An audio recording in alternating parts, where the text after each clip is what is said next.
प्रकरण 9. विभक्त मतदारसंघाची मागणी.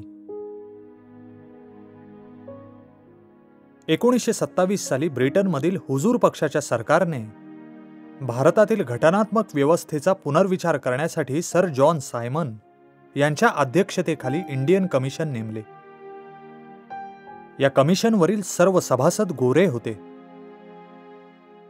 भारतीय घटनेसंबंधी घडामोडीबाबतचा पुढाकार हुजूर पक्षाच्या हातातच राहावा हा हेतू त्यामागे होता. मॉन्टफर्ट सुधारणांन्वये जी विधिमंडळे स्थापण्यात आली होती त्यात त्यांना प्रतिनिधित्व मिळाले नव्हते. त्यांचे गाऱ्हाणे मांडण्यालायक प्रतिनिधी त्यांच्याजवळ नव्हते. आंबेडकर हेच एक नजरेत भरण्याजोगे अपवाद होते. दलित नेत्यात ते अग्रेसर होते. 8 ऑगस्ट 1930 ला नागपूरला काँग्रेसची बैठक भरली. त्याचे अध्यक्ष आंबेडकर होते. त्या ठरावात पुढील मुद्दे होते. 1. वसाहतीचा दर्जा भारताच्या दृष्टीने सर्वात सोयीचा आहे.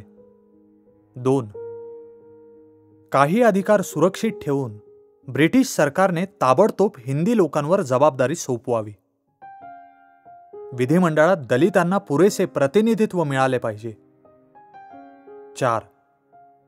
देशातील सामाजिक परिस्थितीचा विचार भावी घटना तयार करताना झाला पाहिजे. 5. विभक्त मतदारसंघांच्या उपयोगितेवर दलितांचा विश्वास आहे, पण प्रौढ मताधिकार मिळत असेल तर मतदारसंघ आणि राखीव जागा स्वीकारायला दलित तयार आहेत. 6. सार्वजनिक सेवांमधून दलितांना पुरेसे प्रतिनिधित्व मिळाले पाहिजे. 7.